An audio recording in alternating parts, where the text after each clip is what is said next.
Bago po natin bigyan ng reaksyon itong sinabi nito ni Mr. Real Talker aka Lods Chinito, gusto ko lamang po sa inyo ibahagi yung balita na nangyari sa isang kilalang DDS vlogger na si I am Sean Wayne. Siguro alam niyo na po yung nangyari sa kanya.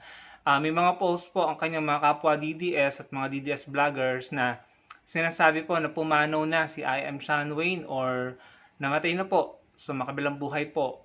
So yan po yung pinag-uusapan ngayon sa DDS group, sa mga live nila at ayun po yung nangyari. Ang gusto ko lang pong sabihin maging sensitive po tayo kahit iba po yung kanyang politiko or politika, wag po nating kukutsain at wag po tayong magdiwang sa pagpanaw ng isang tao. Pero hindi po natin dapat palalampasin kung yung taong yun po ay may mga sinabing hindi maganda or hindi tama, like fake news, no? While we are not celebrating kung ano man yung unfortunate na nangyari sa kanya, dapat po yung kanyang mga ipinakalat na fake news ay hindi rin po natin kakalimutan, Pero dahil wala na po siya dito, siguro enough na po na wag na po nating ipagpatuloy siguro yung pagbatikos natin sa kanya. Kasi may mga nakikita pa rin ako. Pero siguro hindi naman po sa pinipigilan ko kayo, karapatan nyo pa rin naman po yan, Ang sa akin lang naman po ay suggestion.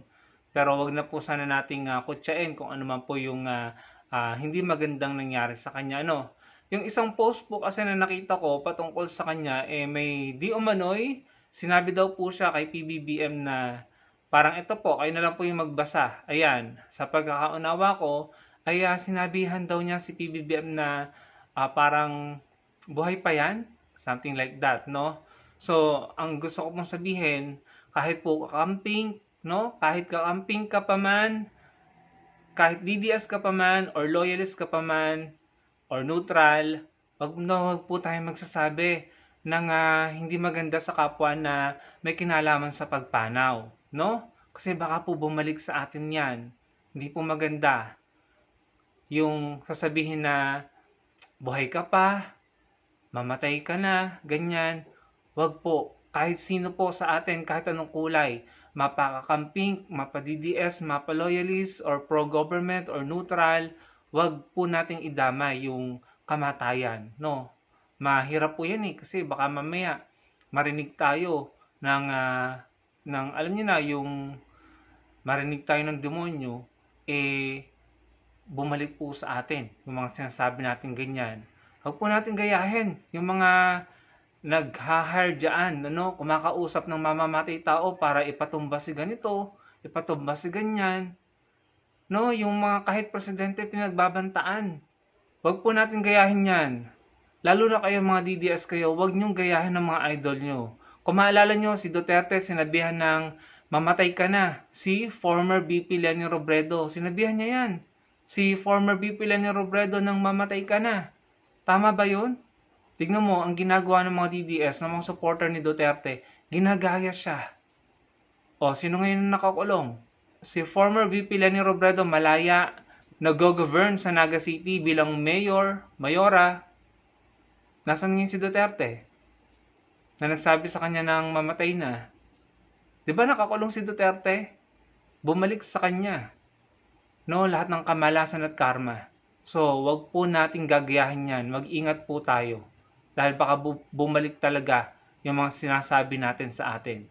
So, yan po yung nangyari kay I am Sean Wayne. Ginawan din po ako ng content ni I am Sean Wayne dati pero kinakalimutan ko na po yun dahil again, sumakabilang buhay na po siya at hindi naman na po niya may ipagtatanggol ang sarili niya kung gagawan ko pa po siya ng pagbati ko sa content ko. Ang sinasabi ko lang po sa inyo, dahil siya po ay pumanaw na, maging sensitive po tayo at matuto po tayo na wag po tayo magsasabi ng bagay na hindi po maganda sa kapwa kahit ano pa yung kulay natin, kahit gaano tayo kagalit sa ating kapwa dahil nga magkakaiba po ng sinusuportahang political stand, no? Maging maingat at sensitive po sa pagsasalita. Sana maging aral po ito sa atin.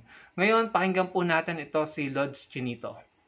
Nakita nyo ba yung bagong video or bagong pahayag ni Senator Joel Villanueva? Sus, ang dami pang paikot-ikot, di ba? Diretsuhin mo na lang, Joel Villanueva. Sinisipa niya yung gulo dyan sa Senado. Bakit ba nagkakagulo dyan sa Senado? Kasi ayaw matanggap ng grupo ni Win Gatchalian, nila It Bulaga at nila Pinky Lacson na kay Senator Alan Peter Cayetano na ang leadership. Kasi nga gustong kontrolin ng grupo ni Win Gatchalian. Para, di ba, sila din ang mag-control diyan sa Blue Ribbon Committee na yan. Kaya nagkakagulo, Joel Villanueva. Ha? Gagamitin mo pa yan as rason para kunwari yan yung rason mo para lilipat ka sa grupo ni Win Gatchalian? Huwag mo na kaming utuin, di ba? Huwag ka nang magdahilan. Ang dami mong pang sinasabi, diretsuhin mo na lang, di ba? Diretsuhin mo na lang na natatakot ka, wala kang paninindigan, bayag din ang buntot mo, bahag din ang buntot mo. Ang dami mong pang pasakali, di ba? Kunwari, concern ka pa sa mga Pilipino, ginagamit mo pa ang trahedya na nangyayari ngayon sa mga kababayan natin. Huwag na, diretso na. Huwag ka nang magpaliwanag. Sabihin mo na diretso, nalilipat ka kay Win Gatchalian. Ito lang po yung masasabi ko dyan mga kababayan. Kawawa naman po itong taong ito. Parang hindi pa siya nasanay na yung mga DDS China tours na mga sinusuportahan nila kagaya ni Joel Villanueva at Jesus Escudero. Talagang mga hudas yung mga yan. Kahit pa yan lumipat, ito po liwanagin natin na kahit pa yan si Marcoleta, si Bongo, kahit pa yan si Robin Padilla, or hindi, yung mga may kaso na lang, si Marcoleta, si Bongo, si Chis Escudero, at si Joel Villanueva, kahit po yan lumipat sa Gatchalian Block, papanagutin pa rin po namin yan. Sisiguraduhin po namin na sila ay magiging accountable at kung kinakailangan makulong din. Dahil may mga kaso po silang kinakaharap, plunder po ang karamihan, non-bailable. So kahit pa sila sumama ngayon sa Gatchalian Block, mananagot at mananagot pa rin sila, may kaso pa rin sila at hindi sila papalampasin. Hindi mabubura yon. Yan ang kaibahan ng mga DDS at ng mga pro-Philippines pro-government. Tayo, mga pro-Philippines pro-government, tayo po ay pananagutin pa rin kahit pa sumama pa sa atin yung politiko. Kahit pa maging kaalyado natin, kung meron siyang dapat panagutan, mananagot at kung kinakailangan makukulong. Sa mga DDS, kapag sumama sa kanila at sinuportahan ng kanilang idol, ang mga Duterte, kapag may mga kaso yung mga yan, mabubura na yan sa kanila, kakalimutan na nila at gagawin pa nilang mga bayani ang mga yan. Kagaya ng turing nila kay Jinggoy Estrada. Kasi kapag kaalyado nila, wala na, bali wala na sa kanila yung mga ginawang mali at kasamaan. Bayani na ang turing nila. Pero tayo po, pananagutin pa rin natin sila. Makukulong pa rin sila. Ang gusto ko lang sabihin sa pinagpuputok ng butsi nito, ganyan talaga yung mga yan mga hudas yan Kung sa piling mo tinatraidor ka o tinatraidor kayo ng mga nagsisialisan sa inyo, ganyan talaga yung mga sinuportahan nyo. At hindi namin kakalimutan yan. Nakatatak sa utak namin yan. Kahit pa sumama sila sa amin, sa Gatchalian Block. Ang tingin pa rin namin sa kanila, may pananagutan pa rin sila at minsan na silang nagtraidor. Ngayon, ang gusto lang namin sa kanila ay gawin nila ang tama. Pero again, hindi namin kakalimutan ang mga kasalanan nila. Dapat ganun tayo mga kababayan. Gawin nila ang tama, okay, sumama sila sa tamang grupo, fine. Pero hindi namin kakalimutan ang kasalanan nyo, mananagot pa rin kayo, pero bibigyan namin kayo ng pagkakataon na gawin nyo ang tama. This time on. So ngayon, ikaw, iyak ka ng iyak dyan dahil feeling mo, hindi pa dinediretso ni Joel Villanueva na iiwanan kayo, iiwanan ang mga DDS China tours, di umiyak ka ng umiyak. Hindi ka pa nasanay. Alam mo naman kung anong behavior at character ng mga yan kasi kami kilala na namin yan Kaya nga alam namin, meron kaming thinking na kahit lumipat yan sa amin, alam namin ang ugali ng mga yan. Kung sa tingin nila, makakaligtas sila sa mga kaso nila, nagkakamali sila, mananagot pa din sila sa mga kaso nila at makukulong pa rin sila kung kinakailangan. kapag napatunayan silang guilty. So kawawa naman kayo, akala nyo kayo na yung majority. Akala ko ba sabi nyo walang hudas sa 13 senador nyo? Walang onsehan. Yung pangaasar ni Cayetano eh. Walang onsehan, walang maghuhudas, walang babaliktad. Ano palang nangyari? Si Escudero. Ayan, si Villanueva. Mukhang babaliktad na. Although hindi pa nangyayari. Tapos balita ko may dalawa pa na nakokonsensya. Kasi alam din nila sa sarili nila na mali yung kanilang sinasamahan.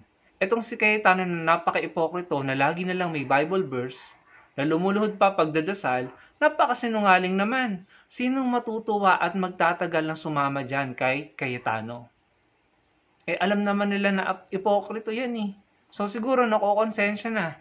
Yung mga senador nyo, ayan, nagbabaliktaran. Pero once again, uulitin ko, again, mananagot pa rin yung mga yan kahit bumaligtad sila at sumama sila sa tamang grupo. Pero, ang pinapakita lang nito sa mga nangyayari ngayon, ang mensahe nito, hindi nagtatagumpay ang kasamaan at ang kadiliman. Hindi nagtatagumpay ang mga nagpapanggap na maka-Diyos.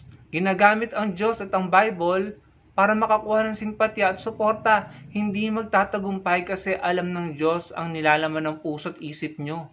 Alam ng Panginoon kung meron kayong hindi magandang intensyon sa paggamit nyo sa pangalan niya, hindi niya kayo hahayaang magtagumpay. Lalo na yung mga senador nyo, pati yung mga puon nyo. Tignan nyo, puro kamalasan, puro karma, puro pagkakakulong, puro kaso. Yung iba, sumasakabilang, diba, hindi naman po sa pang-iinsulto.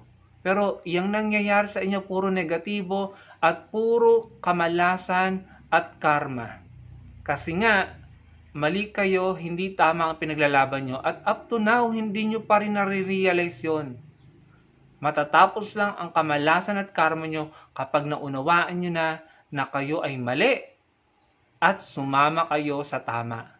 Matatapos lang ang kamalasan nyo at ang mga karma nyo kapag naintindihan nyo na mali ang pinaglalaban nyo at maling mga politiko ang sinusuportahan nyo. Yun lang mga kababayan. Sana maunawaan na yan ng mga DDS para hindi masama ang loob nila everyday. Para hindi puro galit ang nasa puso nila everyday. Di po ba? Salamat po sa panonood.